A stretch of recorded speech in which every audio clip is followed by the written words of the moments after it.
بسم الله الرحمن الرحيم. ومن أحسن قولا ممن دعا إلى الله وعمل صالحا وقال إنني من المسلمين. إن الحمد لله نحمده ونستعينه ونستغفره ونعوذ بالله من شرور أنفسنا ومن سيئات أعمالنا من يهده الله فلا مضل له ومن يضلل فلا هادي له وأشهد أن لا إله إلا الله وحده لا شريك له وأشهد أن محمدا عبده ورسوله. أما بعد فإن خير الحديث كتاب الله وخير الهدي هدي محمد صلى الله عليه وسلم وشر الأمور محدثاتها وكل محدثة بدعة وكل بدعة ضلالة وكل ضلالة في النار. رب اشرح لي صدري ويسر لي أمري واحلل عقدة من لساني يفقهوا قولي. رب أعوذ بك من همزات الشياطين وأعوذ بك رب أن يحضرون. أعوذ بالله السميع العليم من الشيطان الرجيم. يا أيها الذين آمنوا كتب عليكم الصيام كما كتب على الذين من قبلكم لعلكم تتقون. ہر قسم کی تعریف و توصیف اور حمد و ثنا خالق کائنات مالک ارض و سما کے لیے ہے. وہ خالق و مالک جس نے ہمیں انگنت نعمتوں سے نواز رکھا ہے. اس کی ہم پر اتنی نعمتیں ہیں کہ اگر ہم پورے بنی نوع انسان مل کر بھی اس کی نعمتوں کو گننا چاہیں تو یہ بات ہمارے بس سے باہر ہے. اللہ رب العزت نے خود اپنی کتاب مقدس قرآن کریم کے 2 مقامات پر فرمایا ہے وَإِن تَعُدُّوا نِعْمَةَ اللَّهِ لَا تُحْصُوهَا کہ اگر تم اللہ کی نعمتوں کو گننا بھی چاہو تو گن نہیں سکتے. اور قرآن کریم میں اللہ رب العزت نے فرمایا لو کان البحر مدادا لکلمات ربی لنفد البحر قبل ان تنفد کلمات ربی ولو جئنا بمثلہ مددا. اگر روئے زمین پر پائے جانے والے سارے سمندروں کا پانی بنا دیا کوئی سیاہی بنا دی جائے, سمندروں کے پانی کی سیاہی بنا دی جائے اور بنی نوع انسان لکھنا شروع ہو جائے, سارے بنی نوع انسان ختم ہو جائیں گے, سیاہی ختم ہو جائے گی, اتنی سیاہی اور بھی لائی جائے وہ بھی ختم ہو جائے گی, لیکن تیرے رب کے کلمات ختم نہیں ہوں گے. اور ایک دوسرے مقام پر اللہ رب العزت فرمایا وَلَوْ أَنَّ مَا فِي الْأَرْضِ مِنْ شَجَرَةٍ أَقْلَامٍ وَالْبَحْرُ يَمُدُّهُ مِنْ بَعْدِهِ سَبْعَةُ أَبْحُرٍ مَا نَفِدَتْ كَلِمَاتُ اللَّهِ.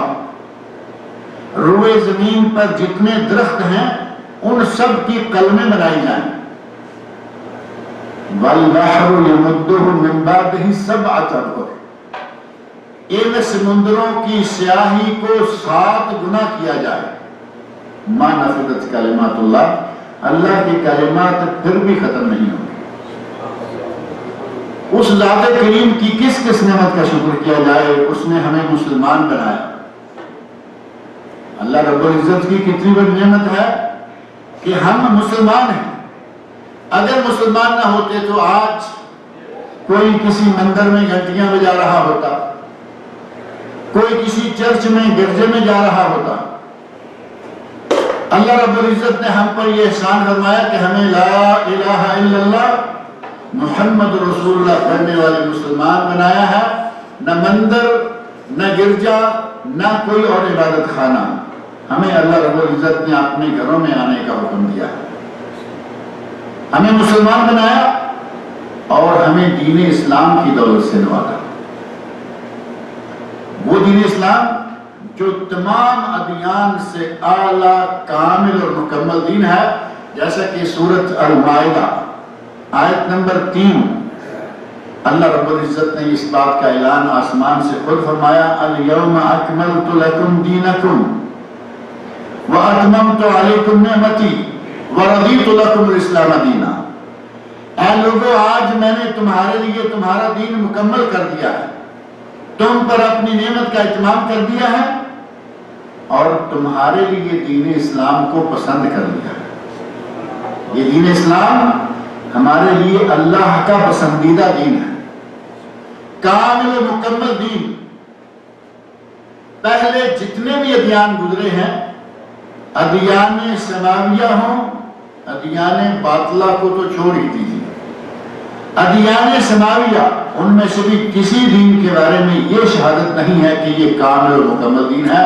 یہ صرف اللہ رب العزت نے ہمارے دین اسلام کے بارے میں شہادت دی، اور یہی وہ شہادت ہے جسے سن کر ایک یہودی نے حضرت عمر فاروق سے کہا تھا، معروف واقعہ ہے، کہا عمر، اللہ نے تمہارے دین کے بارے میں آسمان سے وہ شہادت نازل کی ہے کہ اگر ہمارے دین کے بارے میں نازل کی ہوتی، جس دن وہ شہادت نازل ہوتی ہم اس دن عید منایا کرتے، لیکن ہمارے یہودیت کے بارے میں ایسی شہادت نہیں ہے۔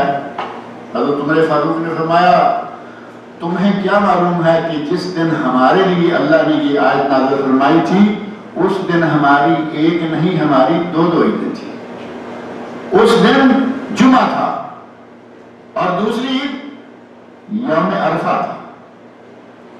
یوم عرفہ نبی اکرم صلی اللہ علیہ وسلم اس دن میدان عرفات میں تھے جب اللہ رب العزت نے یہ آیت نازل فرمائی۔ سب سے کامل و مکمل اعلیٰ دین اللہ رب العزت نے ہمیں عطا فرمایا، اور ہمیں اس نبی کا امتی بنایا ہے جس نبی جیسا کوئی نبی نہیں ہے۔ تمام نبیوں کے امام، تمام نبیوں کے سردار اور سب کے اعلیٰ سب سے برتر نبی حضرت محمد رسول اللہ صلی اللہ علیہ وسلم ہیں، اور ہمیں یہ شرف حاصل ہے کہ ہم اس نبی کے امتی ہیں۔ اللہ رب العزت نے قرآن کریم میں فرمایا ہے، تلک الرسل، تیسرا سپارہ جہاں سے شروع ہوتا ہے، تلک الرسل فضلنا بعضهم علی بعض، ہم نے بعض رسولوں کو بعض پر فضیلت دی ہے۔ ہمارا ایمان ہے، ہم تمام انبیاء اور رسول کو نبی رسول مانتے ہیں، یہ ہمارا ایمان ہے، لیکن جسے اللہ رب العزت مقام دے اس کو قبول کرنا ہماری ذمہ داری ہے۔ اللہ رب العزت نے موسیٰ علیہ السلام سے بھی شرف ہم کلامی بخشنے کے لیے کہا کہ کہاں آؤ، معلوم ہے نا، موسیٰ علیہ السلام کو اللہ نے پہاڑ پر منگوایا، تو اللہ نے پہاڑ پر منگوایا، اور جب باری آئی ہمارے نبی کو شرف ہم کلامی سے موازنے کی تو 7 آسمانوں سے اوپر اپنے پاس بلایا۔ یہ فرق مراتب ہے اور یہ ہمیں قبول ہے، کیونکہ اللہ رب العزت نے خود فرمایا، تلک الرسل فضلنا بعضهم علی بعض۔ اور میرے بھائی، اللہ رب العزت نے ہمیں اس امت کا فرد بنایا ہے جس امت کے بارے میں قرآن کریم نے کہا، کنتم خیر امت اخرجت للناس، سورہ آل عمران، تم بہترین امت ہو۔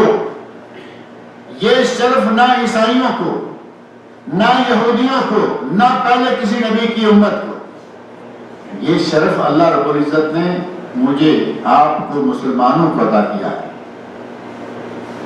البتہ اس شرف کے حاصل کرنے کے لیے اللہ رب العزت نے 3 شرطیں رکھی ہیں، 3 ڈیوٹیاں لگائی ہیں، اور وہ ڈیوٹیاں کیا ہیں؟ کنتم خیر امت اخرجت للناس تأمرون بالمعروف وتنہون عن المنکر وتؤمنون باللہ۔ جہاں یہ فرمایا کہ تم بہترین امت کے فرد ہو، وہاں ساتھ ہی اللہ رب العزت فرما دیا کہ نیکی کا حکم دو، برائی سے روکو، اور اللہ کی ذات پر ایمان لاؤ۔ اللہ کی ذات پر ایمان ہمارا ہے یا نہیں؟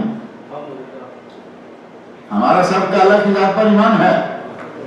گویا کہ یہ مسئلہ تو حل ہو گیا کہ ہم سب ایمان والے ہیں، الحمدللہ۔ اب یہاں اگر یہ تفصیل شروع کریں کہ ہمارے ایمان کا درجہ کیا ہے، ہم کس درجے کے ایماندار ہیں، تو پھر پول کھل جائیں گے، کیونکہ اللہ کی ذات پر ایمان لانے کا معنی کیا ہے؟ اللہ کو اس کے اسماء و صفات کے ساتھ، اللہ کو اس کی توحید ربوبیت، توحید الوہیت کے ساتھ، اللہ کو اس کے کمالات کے ساتھ مکمل مانا جائے، اور اللہ کی صفات و کمال میں اسماء میں کسی دوسرے کو شریک نہ مانا جائے۔ ہمارا اللہ کی ذات پر ایمان ہے، اس میں کوئی شک نہیں، لیکن جب ان تفصیلات میں جائیں تو پھر معاملہ جو ہے وہ کافی پتلا نکلتا ہے۔ اللہ رب العزت ہمارے تمام مسلمان بھائیوں کو ایمان مکمل کرنے کی توفیق عطا فرمائے۔ ہمارا ایمان ہے، باقی بچ گئی دو چیزیں جو کہ اصل میں ایک ہے الامر بالمعروف و نہی عن المنکر، تامرون بالمعروف و تنہون عن المنکر، تم نیکی کا حکم دیتے ہو اور برائی سے روکتے ہو، یہ بھی ہم کرتے رہتے ہیں یا نہیں؟ یہ بھی ہم کرتے رہتے ہیں۔ یہ الگ بات ہے کہ جہاں کہیں جی چاہا کر دیا، نہ جی چاہا نہ کیا، حالانکہ اللہ رب العزت نے فرمایا ہے کہ تم نیکی کا حکم دیتے ہو، برائی سے روکتے ہو، تب جا کے تم امت خیر کے فرد ہونے کے لائق بنتے ہو۔ اگر یہ کام نہیں کریں گے تو امت خیر نہیں کہلوائیں گے۔ ہماری آنکھوں کے سامنے برائیاں، ہماری آنکھوں کے سامنے گناہ، ہماری آنکھوں کے سامنے جرائم، ہمارے اپنے گھروں میں ہمارے اپنے گھر گناہ سے بھرے ہوئے رہتے ہیں۔ حاجی صاحب مزے سے نماز پڑھ کے آتے ہیں، اولاد ساری گھر میں ہے۔ یہ ہر گھر کی کہانی ہے تقریباً۔ بڑے بزرگ حاجی صاحب مسجد میں گئے، اولاد گھر میں ہے، جاتے ہوئے انہیں کہنے کی بھی توفیق نہیں ہوتی کہ بھائی وقت ہو گیا نماز کے لیے چلو۔ امر بالمعروف کا تو پتہ یہاں چلے گا نا۔ نبی صلی اللہ علیہ وسلم نے یہ بھی نہیں کہا کہ ہر حال میں ہر جگہ تمہیں امر بالمعروف اور نہی عن المنکر کا فریضہ ادا کرنا ہی کرنا، بلکہ صحیح مسلم میں حدیث موجود ہے، نبی صلی اللہ علیہ وسلم نے ارشاد فرمایا ہے من رعا منکم منکرا فلیغیرہ بیدہ، اگر کوئی برائی کو دیکھے تو اپنی قوت بالو سے اس برائی کو روکے، فَإِن لَمْ يَسْتَطِعْ فَبِلِسَانِهِ، اگر وہ برائی کو قوت بالو سے نہیں روک سکتا تو کم از کم زبان تو استعمال کرے، زبان تو کھولے، آواز تو اٹھائے، برائی کے خلاف کم از کم آواز اٹھا دے۔ اور کبھی ایسا بھی ہوتا ہے کہ آدمی کہیں آواز کو نہیں اٹھا سکتا تو نبی اکرم صلی اللہ علیہ وسلم نے تیسرا درجہ بتا دیا فَإِن لَمْ يَسْتَطِعْ فَبِقَلْبِهِ وَذَلِكَ أَضْعَفُ الْإِيمَانِ، اگر آواز بھی نہیں اٹھا سکتا تو کم از کم برائی کو دل سے برا سمجھے، وَذَلِكَ أَضْعَفُ الْإِيمَانِ، اور یہ ایمان کا کمزور ترین سب سے نچلا درجہ ہے۔ اب آپ اچھی طرح غور کر کے دیکھ لیں کہ ہمارے دائیں بائیں آگے پیچھے برائی برائی برائی برائی، اور ہمارے دلوں میں برائی کے خلاف نفرت بھی ختم ہوتی جا رہی ہے۔ اب جب برائی کے خلاف دل میں نفرت بھی نہ رہے گی تو پھر ایمان سے پیدل ہو جائیں گے یا نہیں؟ اللہ کے نبی نے فرمایا ہے وَذَلِكَ أَضْعَفُ الْإِيمَانِ، یہ ایمان کا سب سے کمزور ترین درجہ ہے، اور جب دل میں برائی کے خلاف نفرت بھی نہ رہی تو درجہ بھی وہ بھی ختم ہو۔ اب یہ شکل بن جائے گی کہ ہے یہ مسلمان ہے، مومن ہے، لیکن ایمان کی شکل 0 میٹر میں کھڑی ہے۔ اللہ رب العزت ہمیں اپنے ایمان کو قوی کرنے کی توفیق عطا فرمائے۔ اللہ رب العزت نے ہمیں بے شمار نعمتوں سے نوازا ہے، دنیا میں جو اچھی چیز ہے اللہ نے ہماری قسمت میں رکھی ہے۔ کبھی غور کیا ہم نے؟ مسلمان ہم، امت مصطفیٰ کے فرد ہم، کتاب تمام کتابوں سے اعلیٰ قرآن کریم ہمارے پاس، دین سب دینوں سے کامل مکمل دین ہمارے پاس، اور لفظ خیر کنتم خیر امہ، خیر الہدی ہدی محمد، خیر الحدیث کتاب اللہ۔ آپ دیکھتے جائیں جہاں خیر آتی ہے وہ اللہ نے ہمیں دے رکھی۔ نبی اکرم صلی اللہ علیہ وسلم ارشاد فرماتے ہیں خیر یوم طلعت علیہ الشمس یوم الجمعہ، جتنے دنوں پر سورج طلوع ہوتا ہے ان میں سے سب سے بہترین دن جمعہ کا دن ہے۔ اور جمعہ کن کا ہے؟ ہمارا جمعہ ہمارا، اتوار عیسائیوں کا، ہفتہ یہودیوں کا، اور جمعہ مسلمانوں کا۔ اللہ رب العزت فرمایا دنوں میں سے افضل ترین بہترین دن جمعے کا اور وہ مسلمانوں کا۔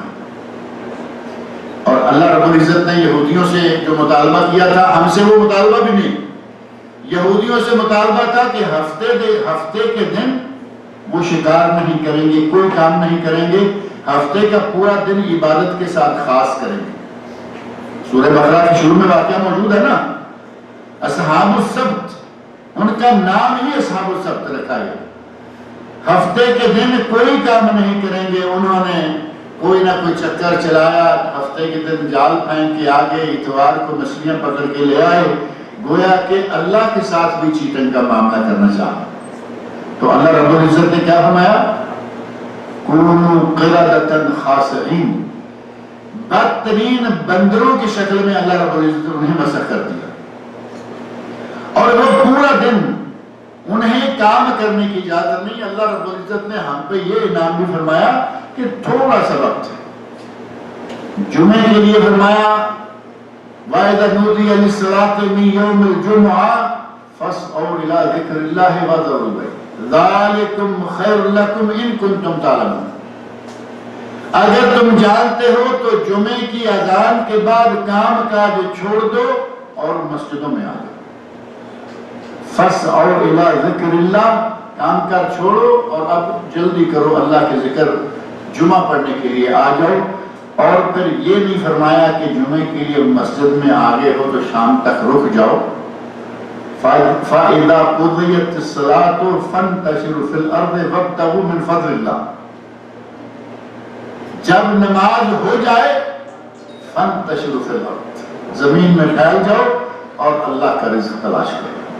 اللہ رب العزت کا کتنا بڑا انعام ہے، کتنا وقت مانگا ہم سے، اذان سے لے کے جماعت ہو جانے کا۔ اور اذان بھی یہاں پہلی اذان آپ کو معلوم ہے 10:30 بجے ہوتی ہے، اس اذان سے نہیں، وجوباً مسجد کی طرف چلنا، فَاسْعَوْا إِلَىٰ ذِكْرِ اللَّهِ دوسری اذان کے لیے۔ لیکن چونکہ دوسری اذان 7 سے خطبہ شروع ہو جاتا ہے، چاہیے کہ ہم اس سے پہلے مسجد میں پہنچ جائیں۔ اور یہ یہاں سعودی عرب کے اندر آپ دیکھتے ہیں کہ زیادہ سے زیادہ کتنا وقت ہوتا ہے جمعے کا، کتنا وقت لگتا ہے؟ آدھا گھنٹہ بکثرت۔ آپ کو بے شمار مساجد ایسی ملیں گی کہ جن میں 15 سے لے کے 20 منٹ تک خطبہ اور 10 منٹ میں جماعت اور جمعہ سے فارغ۔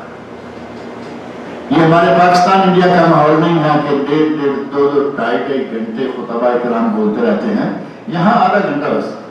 لیکن ہمارا حال یہ ہے کہ اس مبارک دن کی اس مبارک گھڑی کو پانے کے لیے بھی ہم تیار نہیں ہوتے۔ اس گھڑی کو پانے کے لیے بھی دل سے نیت کر کے محنت کر کے مسجد میں نہیں جائیں گے، بلکہ بہت سارے لوگوں کو دیکھا گیا کہ وہ گھر سے آہستہ آہستہ آرام آرام سے تیاری کر کے چلیں جماعت کھڑی ہونے سے پہلے مسجد میں پہنچ جائیں گے۔ ان کا ٹارگٹ کیا ہے کہ جمعے کی 2 رکعتیں باجماعت مل گئی، جمعہ مل گیا، بات ختم ہو۔ اور ان سے پوچھو کہ کیوں پہلے کیوں نہیں جاتے؟ عربی تو آتی نہیں، وہاں جا کے کیا کریں گے، کوئی سمجھ تو آتی نہیں۔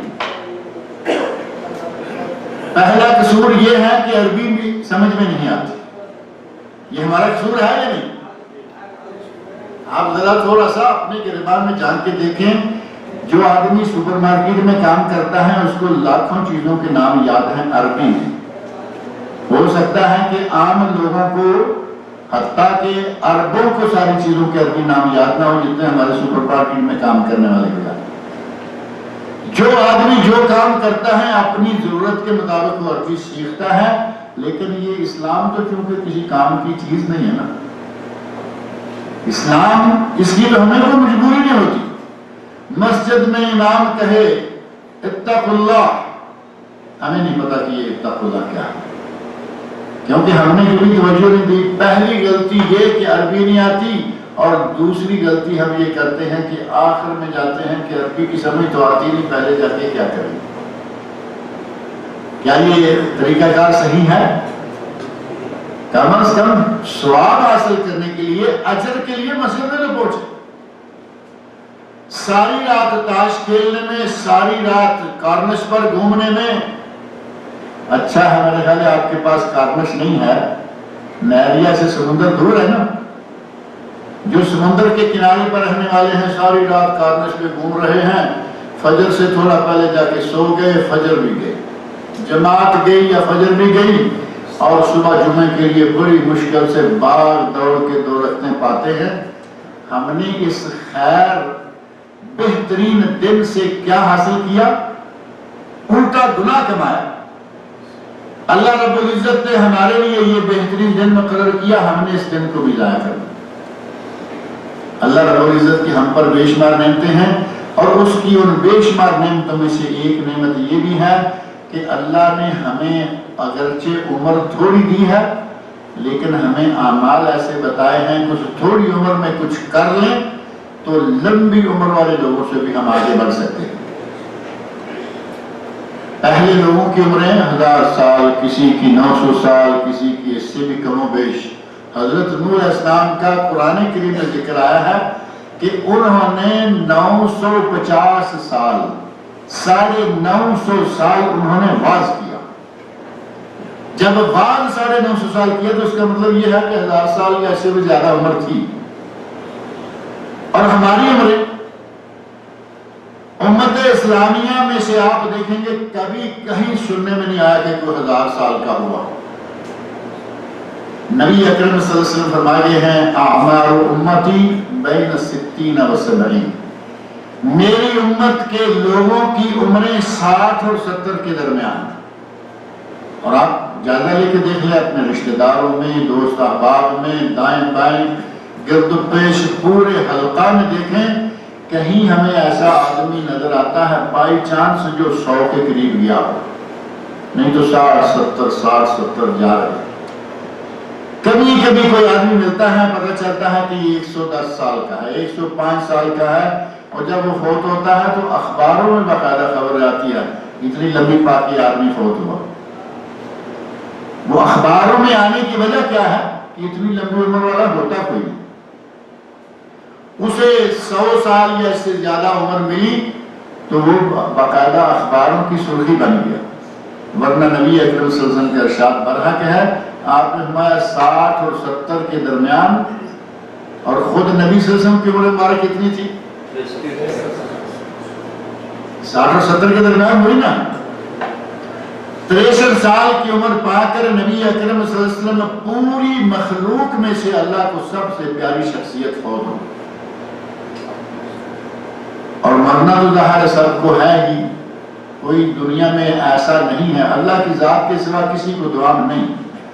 نبی اکرم صلی اللہ علیہ وسلم اللہ کے سب سے پیارے وہ بھی فوت ہو گئے، اور قارون، فرعون، حامان مر گئے، اللہ کے دشمن وہ بھی فوت ہو گئے۔ نہ حکومتوں والا بچ سکتا ہے، نہ غریب بچ سکتا ہے، مرنا تو سب کو ہے۔ نبی اکرم صلی اللہ علیہ وسلم بھی 63 برس کی عمر پا کے ہو گئے۔ عمریں تھوڑی، لیکن اگر کام تھوڑے سے توجہ کے ساتھ کر لیں تو اللہ رب العزت ہمیں لمبی عمر والوں سے بھی آگے لے جائے گا، اور اس کے مختلف انداز ہیں، جن میں سے ایک بہترین موقع ہمارے سامنے اب آ رہا ہے۔ رمضان مبارک شروع ہونے والا ہے۔ رمضان المبارک میں اللہ رب العزت نے ایک رات رکھی، اس ایک رات کی عبادت جو ہے وہ 1000 مہینے سے بہتر ہے۔ قرآن کریم میں نا اِنَّا أَنزَلْنَاهُ فِي لَيْلَةِ الْقَدْرِ وَمَا أَدْرَاكَ مَا لَيْلَةُ الْقَدْرِ لَيْلَةُ الْقَدْرِ خَيْرٌ مِّنْ أَلْفِ شَهْرٍ۔ اللہ نے فرمایا کہ لیلۃ القدر 1000 مہینے سے بہتر ہے، برابر نہیں فرمایا، 1000 مہینے سے بہتر ہے۔ اگر برابر ہوتی تو کتنے سالوں کی عبادت ہوتی؟ 83 سال اور 4 مہینے۔ 83 سال اور 4 مہینے کے برابر ایک رات کی عبادت ہمارے لیے ہو جاتی۔ اب اگر کسی کو 10-15 سال بالغ ہو کے 15 سال کی عمر کے بعد 65-70 سال تک اللہ کے فضل سے کوئی جیے، اور اتنے سالوں میں ہر سال ایک رات وہ پا لیتا رہے، تو آپ اندازہ کر سکتے ہیں کہ بات گئی نا لمبی عمروں والوں سے بھی آگے۔ لیکن اس کے لیے صرف ایک رات خالص اللہ کے لیے جاگنا پڑتا ہے۔ جاگتے ہم ہیں، میں نے ابھی ذکر کیا کہ ہماری جمعرات ساری اسی طرح گزر جاتی ہے، ویکنڈ کے نام سے جس صبح چھٹی ہے پورے ہفتے کے پروگرام ہم نے اسی کے لیے ڈالے ہوئے ہوتے ہیں، اس ویکینڈ میں آ کے جمعہ بھی ضائع کر دیتے ہیں۔ جاگتے ہم ہیں لیکن ہم جاگتے ہیں اپنی مرضی سے، لیکن یہاں ثواب تب ملے گا جب اللہ کی مرضی سے جاگے۔ ایک آدمی جاگ رہا ہے، ٹیلی ویژن لگایا دیکھ رہا ہے، وہ بھی جاگ رہا ہے۔ وی سی آر، آج کل تو ٹیلی ویژن وی سی آر سے آگے معاملہ اتنا لمبا نکل گیا ہے کہ ٹیلی فون، موبائل، ہر جگہ وی سی آر ہے، ہر جگہ پورا میڈیا آپ کی جیب میں، آپ کے ہاتھ میں رہتا ہے۔ اگر اس کام میں ساری رات بیٹھا رہے گا تو وہ اجر و ثواب کی بجائے گناہ کمائے گا۔ اگر صرف اللہ کی خاطر، اللہ کی ذات کی خاطر ایک رات عبادت میں گزار لے گا، یقیناً اللہ رب العزت اسے 100 سال سے بھی زیادہ عبادت کا ثواب دے گا۔ لیلۃ القدر خیر من الف شہر، اور یہ لیلۃ القدر رمضان المبارک میں ہمارے پچھلے دنوں حلوے پکائے گئے، موم بتیاں جلائی گئیں، کپڑے دھوئے گئے، گلیاں صاف کی گئیں، نالیاں صاف کی گئیں 15 شعبان کو، اور ساتھ لوگ گھبرائے ہوئے ایک دوسرے سے معافی مانگ رہے تھے کہ بھائی مجھے معاف کر دو۔ ٹیلی فون میسجز آ رہے ہیں کہ بھائی کوئی کمی کوتاہی غلطی ہو گئی ہو تو معاف کرنا۔ یہ معافیاں کیوں مانگتے ہیں لوگ 15 شعبان کو؟ ہمارے یہاں نظریہ یہ ہے پاک و ہند میں کہ 15 شعبان کو اگلے سال جس نے مرنا ہے اس کا نام رجسٹر سے کاٹ دیا جاتا ہے یا نہیں؟ تھوڑا جواب دو مجھے پتا چلے کہ آپ مجھے جان دے سن رہے ہیں۔ ہمارے یہاں یہ ہے نا، کہتے ہیں کہ رجسٹر سے نام کاٹ دیا جاتا ہے، معافی مانگ لو، پتہ نہیں یہ آخری سال ہی ہو۔ ڈر رہے ہیں جبکہ اس بات کا حقیقت سے کوئی تعلق نہیں۔ وہ رات جس رات میں یہ فیصلے ہوتے ہیں وہ شعبان میں نہیں ہے، اور اس بات کا ثبوت ہمیں مولویوں کے فتووں سے نہیں، قرآن کریم سے مل رہا۔ قرآن کریم پڑھ کے دیکھیں آپ نے، میں آیت پڑھی ہے شروع میں، یا ایھا الذین آمنوا کتب علیکم الصیام کما کتب علی الذین من قبلکم لعلکم تتقون۔ یہ ہے آیت سورۃ البقرہ 183، اور آیت 184 میں ہے ایام معدودات، یہ گنتی کے چند دن ہیں۔ اللہ رب العزت نے پہلے فرمایا کہ ہم نے تم پر روزہ فرض کیا جس طرح کے پہلی امتوں پر بھی فرض کیا گیا تھا، لعلکم تتقون، تاکہ تم متقی بن جاؤ۔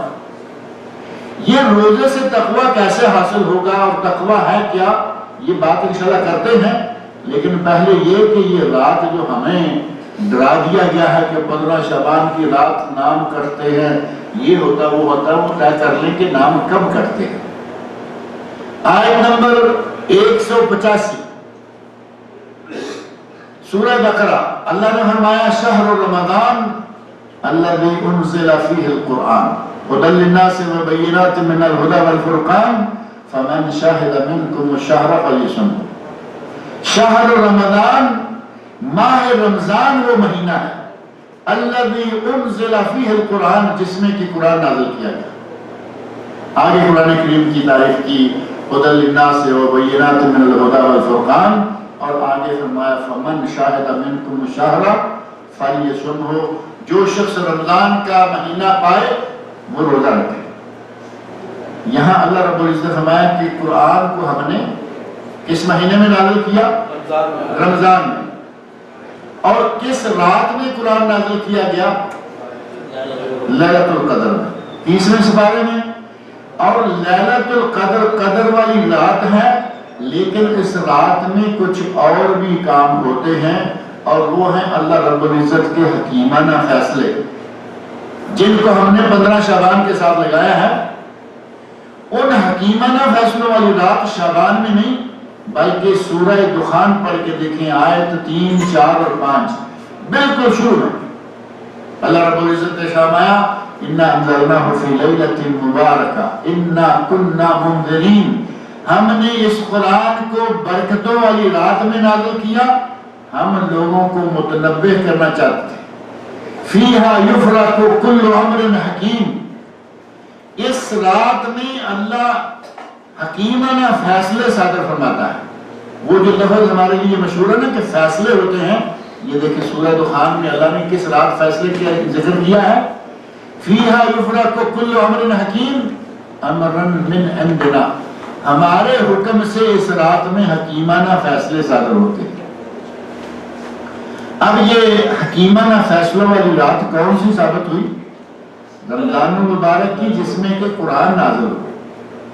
ہمارے مولویوں نے اس کو شعبان میں داخل کر دیا، جبکہ امام ابن کثیر رحمۃ اللہ علیہ نے لکھا ہے اپنی تفسیر میں کہ جو آدمی یہ کہے کہ حکیمانہ فیصلوں والی رات شعبان کی 15 ہے، فقد ابعد النجا، وہ دور کی کوڑی لایا جس کا کہ یہاں حقیقت سے کوئی تعلق نہیں۔ قرآن کریم خود بتا رہا ہے کہ وہ 15 شعبان کو نہائیں گے، دھوئیں گے، کپڑے پہنیں گے، تیاری کریں گے اور حلوے کھائیں گے۔ مولویوں سے پوچھا گیا کہ یہ حلوہ کس خوشی میں کھاتے؟ تمہارے 15 شعبان کو حلوہ پکانے اور کھانے کا کیا سبب ہے؟ تو کہا گیا جی نبی صلی اللہ علیہ وسلم کے دندان مبارک شہید ہوئے تھے اور آپ کے لیے حلوہ نرم غذا پکائی گئی تھی، لہذا ہم بھی پکاتے اور کھاتے۔ جبکہ یہ ایک تاریخی جھوٹ ہے۔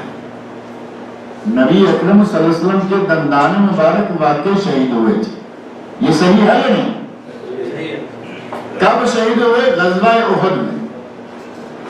غزوہ احد میں آپ کے دندان مبارک رباعی، یہ سامنے والے 4 دانت شہید ہوئے، اور وہ کب ہوا؟ ماہ شوال۔ ان لوگوں کا حلوہ کھانے کا شوق دیکھیں کہ غزوہ احد ہوا ماہ شوال میں، اور یہ کھینچ کر 2 مہینے پہلے حلوہ کو 15 شعبان میں لیا۔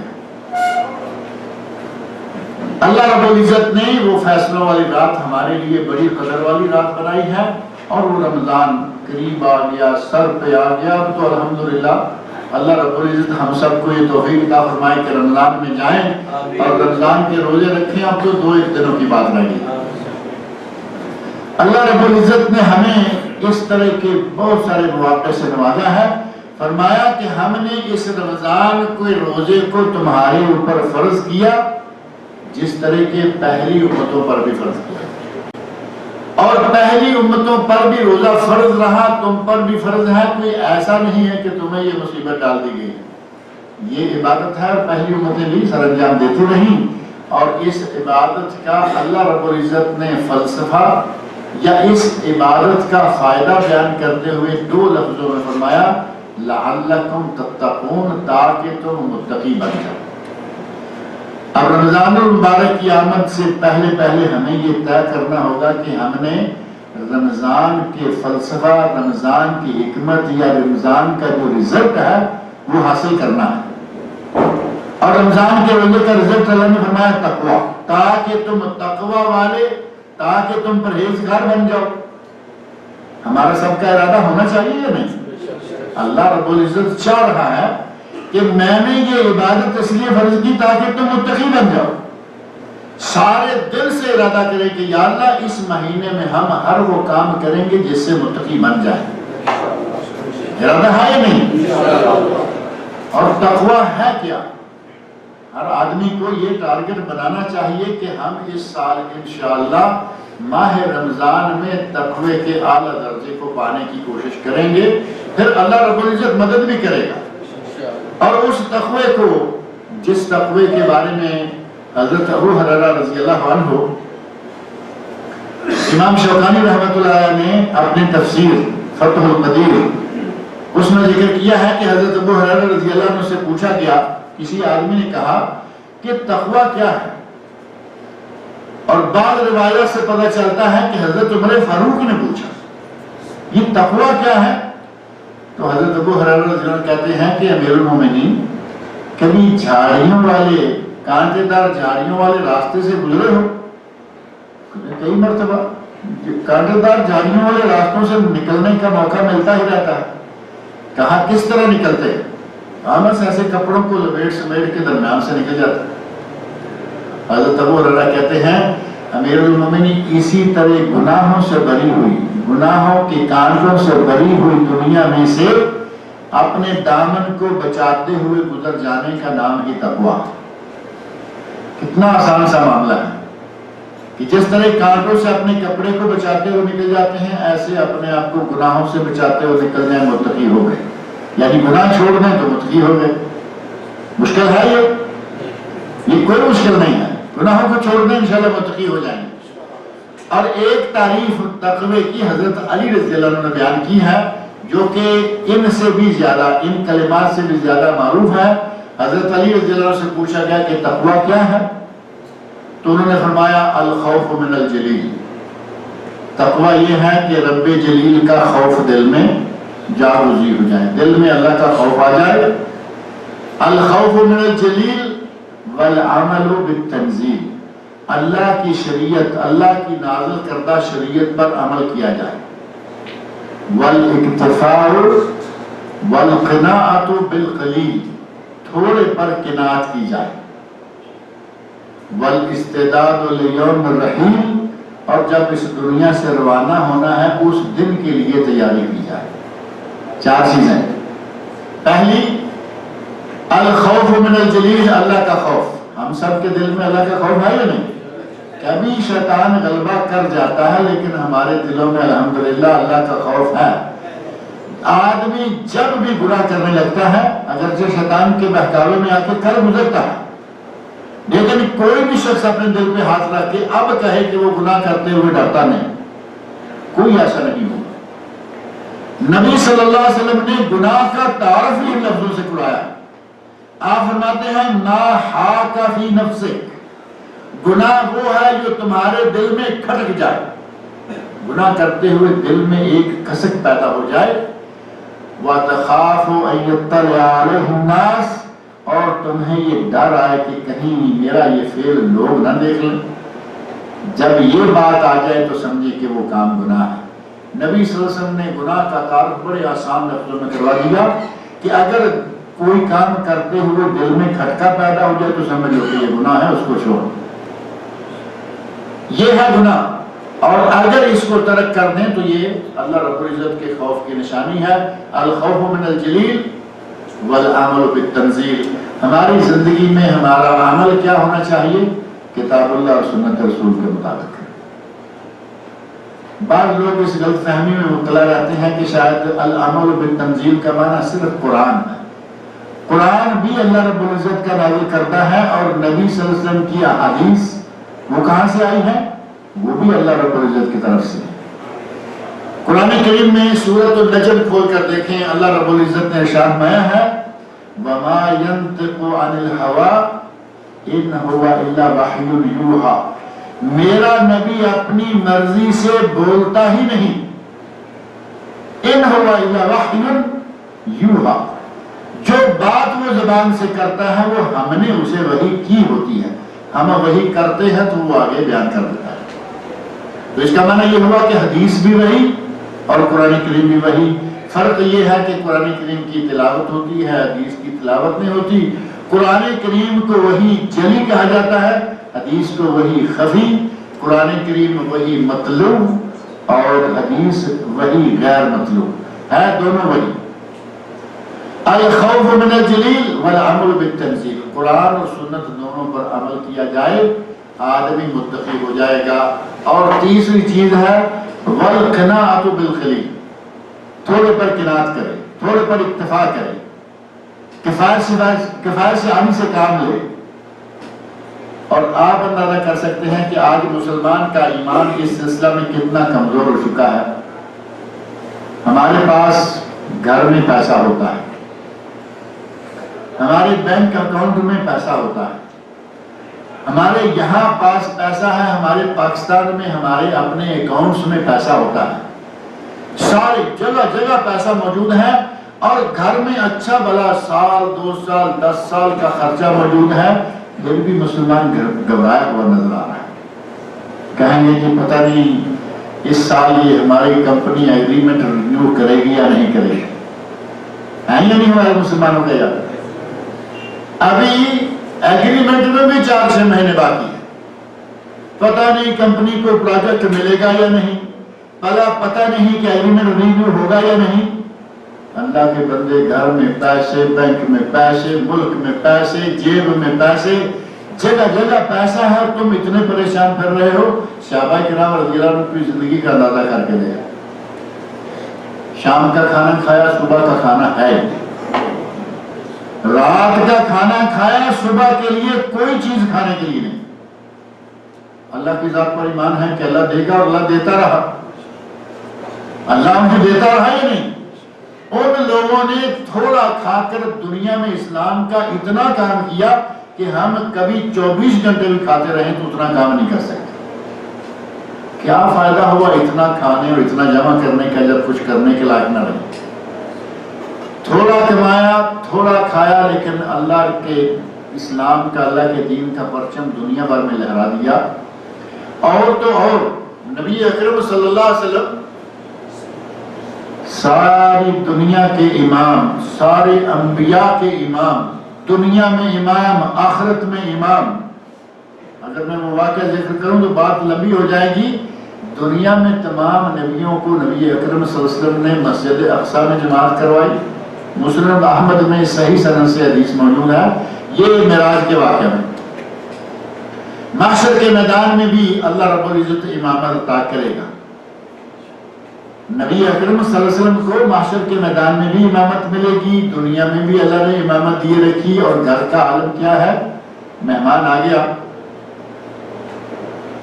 ایک آدمی کو بھیجا، کہا، کہتے ہیں کہ مجھے نبی صلی اللہ علیہ وسلم نے اپنے پاس بلا کے پردے سے کہا کہ جاؤ جا کے عائشہ سے کہو کہ میرے پاس مہمان ہے، اس کے لیے کھانے کا کوئی انتظام ہے؟ صحابی اٹھا، ام المومنین حضرت عائشہ صدیقہ رضی اللہ عنہا کے گھر جا کے پوچھا کہ نبی صلی اللہ علیہ وسلم کے پاس مہمان آیا ہوا ہے، کیا ہمارے پاس کچھ کھانے کے لیے ہے؟ ام المومنین عائشہ رضی اللہ عنہا فرماتی ہیں مجھے قسم ہے اس ذات کی جس نے حق کے ساتھ نبی صلی اللہ علیہ وسلم کو نبی بنا کے بھیجا ہے، ہمارے پاس اپنے کھانے کے لیے بھی کوئی چیز نہیں۔ سمجھتے ہیں بات کو کہ ہمارے پاس مہمان تو بعد کی بات ہے، ہمارے پاس اپنے کھانے کے لیے بھی کچھ نہیں۔ واپس آدمی آگے سے آگے آ کے کہتے ہیں یا رسول اللہ مجھے یہ میں پیغام گھر سے ملا ہے۔ فرمایا دوسری بیوی کے پاس جاؤ، دوسری چوتھی پانچویں، یک وقت 9 گھروں میں آدمی گیا، 9 گھروں میں کھانے کے لیے مہمان کے لیے کوئی چیز نہیں۔ اس قدر قناعت، اس قدر الاکتفاء بالقلیل، اپنے گھر میں ذخیرہ نہیں، اپنے گھر میں بینک بیلنس نہیں، کوئی چیز نہیں، لیکن کوئی پرواہ نہیں، کبھی خوف نہیں، کبھی ڈر نہیں، اور ہم سالوں کا انتظام کر کے بیٹھے، کل کی خبر نہیں کہ ہمارے ساتھ ہوگا کیا، لیکن انتظامات سالوں کے، اور پھر بھی ڈر رہے۔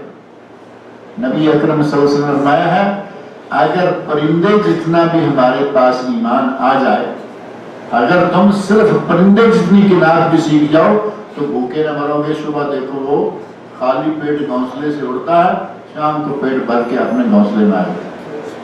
کیا اس کے پاس کوئی بینک بیلنس ہوتا ہے؟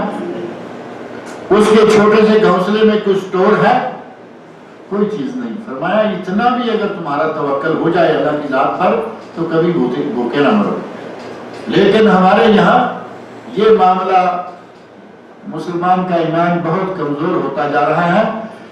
فرمایا کہ اگر قلیل پر قناعت کر لے تو یہ بھی تقویٰ ہے۔ اور چوتھی چیز الاستعداد لیوم الرحیل، لیوم الرحیل، جس دن دنیا سے جانا ہے رحیل، اس دن کی تیاری۔ اس دن کی تیاری کے لیے کیا کرنا ہوگا؟ کوئی ساتھ صبح سے لے کے جائیں گے، کوئی ایئر کنڈیشن لے کے جائیں گے، وہاں کوئی ہے ایسی چیز؟ آخری ٹھکانہ ہمارا اس میں کیا چاہیے؟ خبر ہے نا آخری ٹھکانہ۔ آپ دیکھیں وہاں نہ کوئی کبھی کسی نے ساتھ اپنے پیسے لیے ہیں، نہ کبھی کوئی رشتہ دار ساتھ جاتا ہے، نہ کوئی چیز ساتھ جاتی ہے، بلکہ نبی صلی اللہ علیہ وسلم فرمایا کہ 3 چیزیں ہیں، ان میں سے کوئی گھر میں ہی رہ جاتا ہے، کوئی قبرستان تک جا کے واپس آ جاتا ہے، ساتھ کیا رہتی ہے؟ صرف ایک چیز، رشتہ دار دولت و مال، عزیز و اقارب اور اعمال، یہ 3 چیزیں ہیں۔ فرمایا کہ دولت و مال تو پہلے گھر رہ جاتا ہے، قبرستان میں تو نہیں لے کے جاتے نا لوگ، جتنا بھی پیسہ کمایا ہے وہ گھر میں رہ گیا۔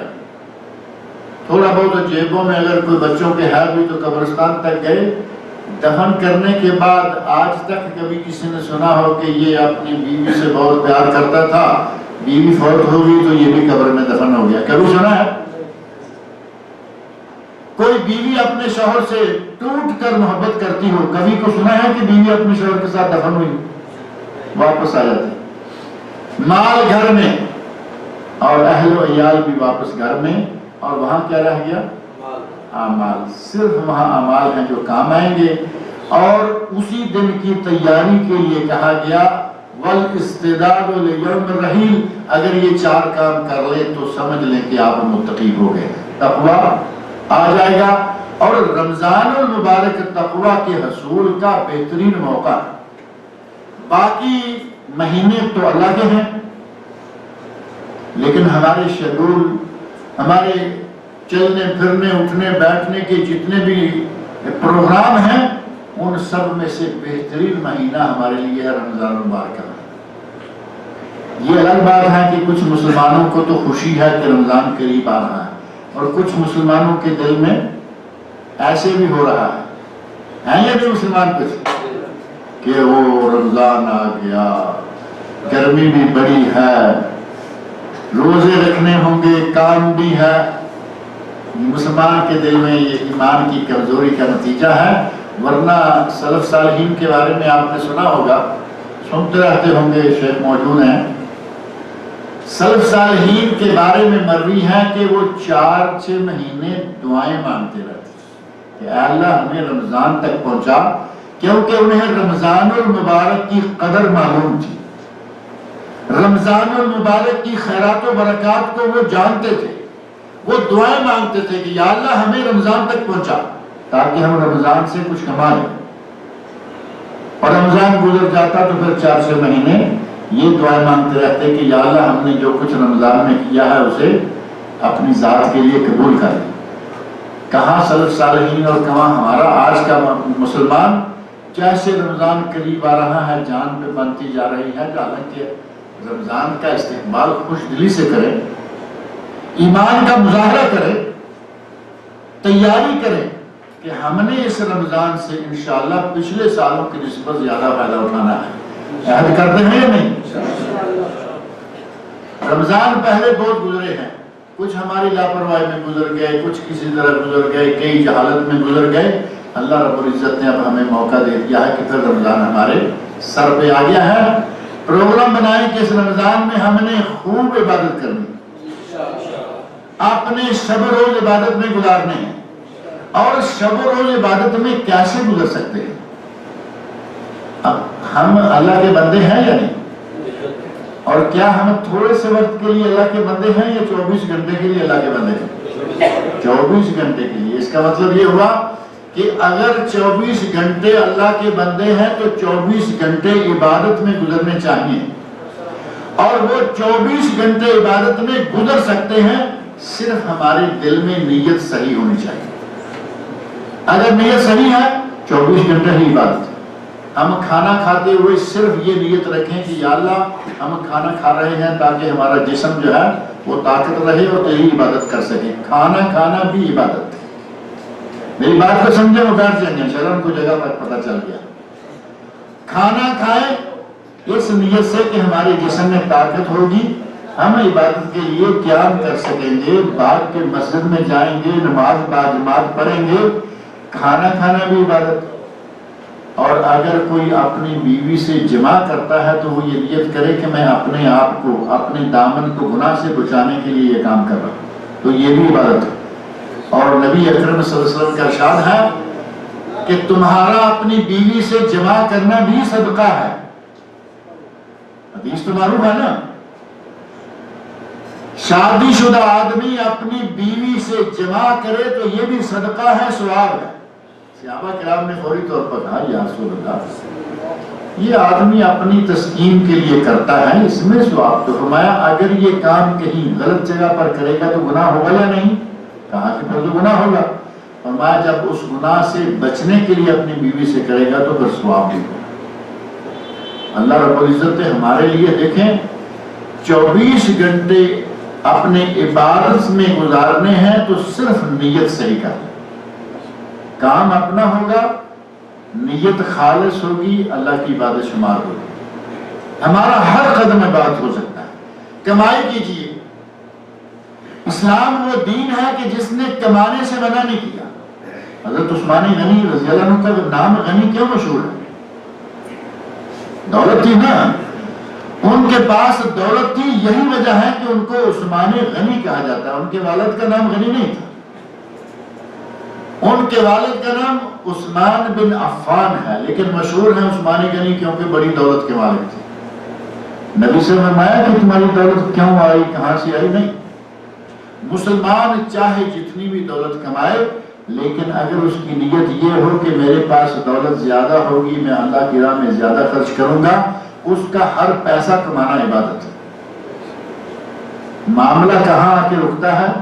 صرف نیت پر۔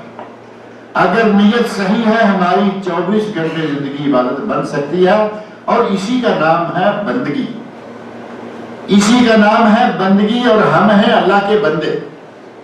بندہ بندگی سے، اور اگر بندگی نہیں تو پھر کیا کہتے ہیں؟ معلوم ہے نا، بندہ با بندگی، اور اگر بندگی نہیں تو شرمندگی۔ اللہ کے سامنے کیا منہ لے کے جائیں گے کہ تمہیں صحت دی، دولت دی، وقت دیا، کیا کر کے آئے؟ اپنے شب و روز کو عبادت میں گزارنے کے لیے صرف نیت کی اصلاح کی ضرورت ہے، اور بہترین موقع اللہ رب العزت ہمارے سامنے لا رہا ہے۔ اپنے پروگراموں کو، اپنے شیڈولز کو سیٹ کریں، یہ نیت کریں کہ ہم نے اس رمضان میں یہ برائی چھوڑنی ہے، یہ برائی چھوڑنی ہے، یہ برائی چھوڑنی ہے۔ ہمارے اندر الحمدللہ اتنے بڑے بڑے گناہ ہیں ہی نہیں، یہ اللہ رب العزت کا شکر ہے یا نہیں؟ الحمدللہ نہ ڈاکے ڈالتے ہیں، نہ زناکاریاں ہوتی ہیں، نہ شراب نوشیاں، ہمارے اندر چھوٹے چھوٹے گناہ ہیں۔ چھوٹا سا گناہ ہے، سگریٹ نہیں چھوٹ رہی، کیا خیال ہے؟ جب بھی کہو سگریٹ چھوڑ دو، ہاں چھوڑ رہے ہیں، جب بھی دیکھو دھواں چھوڑ رہے ہیں، سگریٹ نہیں چھوڑ رہے۔ بہترین موقع آ رہا ہے کہ نیت کر لیں کہ اس رمضان میں ہم نے سگریٹ چھوڑ دینا ہے۔ کتنے لوگ سگریٹ پینے والے یہاں ہوں گے؟ ارادہ کرتے ہیں یا نہیں؟ میں نہیں کہتا کہ بھی ہاتھ کھڑے کر کے دکھاؤ، اپنے اپنے دلوں میں یہ ارادہ کر لو کہ ہم نے اس سال رمضان المبارک کی برکات حاصل کرنے کے لیے سگریٹ کو چھوڑ دینا ہے۔ اللہ تعالیٰ مدد کرے گا۔ اور پھر 14 گھنٹے کا تقریباً روزہ آ رہا ہے اس سال روزہ تقریباً 14 گھنٹے کا ہوگا۔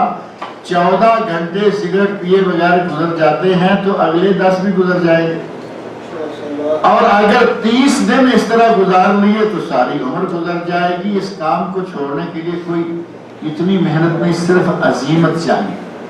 کئی لوگوں سے یہ کہتے ہوئے سنا گیا ہے کہ نہیں جی یہ ایسی ہے، یہ منہ لگی ہوئی چھوڑتی نہیں، بہت دفعہ کوشش کیا، پھر یہ معاملہ شروع ہو جاتا ہے۔ یقین جانیں اگر آپ دل سے یہ نیت کر لیں، پختہ ارادہ کر لیں، تو اس کام کو چھوڑنے کے لیے کوئی مشکل پیش نہیں آئے۔